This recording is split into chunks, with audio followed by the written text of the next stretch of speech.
உலமாக்கள் சொல்றாங்க, முஃமினுக்கும் முனாஃபிக்குக்கும் உள்ள உதாரணம், மூமினுக்கு மஸ்ஜிதில் இருக்கிறது தண்ணிக்குள்ளால் இருக்கிற மீனை போல. தண்ணிக்குள்ளால அழகான மீன், விலையான மீன், சரியான லட்சக்கணக்கு கொடுத்து வாங்கிக்கி, ஜப்பான்ல இருந்து கொண்டீங்கி, ஜெர்மன்ல இருந்து இறக்குமதி செஞ்சீங்கன்னு சொல்லி தங்கத்தட்டுல வைக்கணும். தங்கத்தட்டுல வச்ச மீன் என்ன ஆகும்? தங்கத்தட்டுல வைப்போம்னு சொல்லி கண்ணியப்படுத்தினா அந்த மீன் ஹாலாத் என்ன? எவ்வளவு நேரத்துக்கு தங்கம், வெள்ளி, வைதூரியம் உள்ள டைமண்ட் எல்லாம் சேர்த்து ஒரு கோப்பையில வச்சாலும் மீனுக்கு சுகம் தண்ணிக்குள்ளாது. மூமினுடைய இன்பம், மூமினுடைய அமைதி, மூமினுடைய சிஃபத் அவருக்கு மஸ்ஜிதுக்குள்ளால் இருக்கிறது, மீனுக்கு தண்ணிக்குள்ளால் இருக்கிறது போல சுகமாக இருக்கும். ஸல்லல்லாஹு அலைஹி வஸல்லம் பல ஹதீஸ்கள்ல இத சூசகமாக சொன்னாங்க. இன்னலில் மஸாஜிதி அவ்தாதா, மஸ்ஜிதுடைய தூண்களை போறான்னு சொன்னாங்க. தூண் எங்கேயா போறான்? மஸ்ஜிது தூண் பொழுது முடிஞ்சிட போறான். கட்டின நாள்ல இருந்து மறுவா அழிக்கப்படும் நாள் வரைக்கும் அது தூண் அங்கத்தான் இருக்கும். இதை போல மக்களையும் நீக்கிறாங்கன்னு சொன்னாங்க. ஸல்லல்லாஹு அலைஹி வஸல்லம் அவங்களுக்கு மஸ்ஜிதுக்குள்ள அர்த்தம் இல்லை. ஜுலசாஹும் அல் மலாயிகா, அவங்களோட ஈக்கிறார்கள், கூட்ட சேர்ந்து ஈக்கிறார்கள். யார் தெரியுமா? மலக்குமார்கள். எங்கேயாவது போயிட்டாங்கன்னா அவங்களை தேடி மனிதர்கள் அல்ல மலக்குகள் போவாங்க. எங்க அப்ப எங்க கூட்டாளிய காணல, பள்ளி புறாவை காணல, பள்ளியில தூண காணல, பள்ளியில தூண காணல, சும்மா இருப்பான்.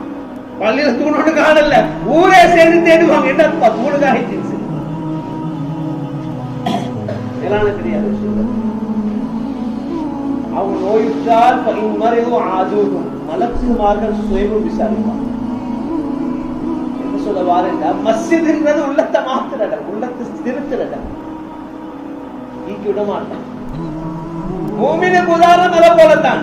அவருக்கு மஸ்ஜித்ல இருக்கிறது தண்ணிக்குள்ளால் இருக்கிற மீனை போல. முனாஃபிக்குக்கு உதாரணம் அல்லாஹ் பாதுகாக்கணும், கூட்டுக்குள்ளால் அடைக்கப்பட்ட பறவையை போல. மஸ்ஜிதுக்கு வந்தான் என்ன செய்யும்? இந்த நேரம் என்னத்துக்கு ட்ரை பண்றோம்? எங்கடா துறப்பான்? சாப்பாட்டுக்கு சரி தொலைதா பறக்கிறதா? மறந்து திறந்து வச்ச பாருங்களை மறந்து வைத்து எத்தனை பேர் சொல்லுவாங்க? இல்ல விளையான மெக்கவுண்ட் வளர்த்தார், மெக்கவுண்ட் கிளியுண்டு வளர்த்தார், நல்லா பேசுது, நல்லா பழகுது. பாருங்களே, சாப்பாட்டு நேரம் கொஞ்சம் ஒரு 5 நிமிஷம் பார்க்கல, மறந்து வைத்து. என்னத்தான் நீ உலகத்துல அதுக்கு சாப்பாடு கொடுத்து, அதுக்கு தேவையான தண்ணியை கொடுத்து, பெரிய ஜூஸ கொடுத்து, என்னத்தான் கொடுத்தாலும் அதுக்கு சுதந்திரம் வெளியே, அதுக்கு வெளியே. இந்த கூட்டுக்குள்ளால வாழையலாம். உதாரணம், மஸ்ஜிதுக்குள்ளால வந்தா கூட்டுல அடைக்கப்பட்ட பறவை போல எல்லாரையும் பண்ணி போட்டு பாதுகாப்பு. அவர் எங்கடா வெளியே போறத இதுக்குள்ளால ஈக்கி விட்டாது. அவன் வெளியே மூட்டு கொண்டே இருப்பான். இல்லாட்டி போனால வருவான், எவனா வந்து கால் பண்ணுவான். அந்த நேரத்தை பார்த்து கால் வரும்.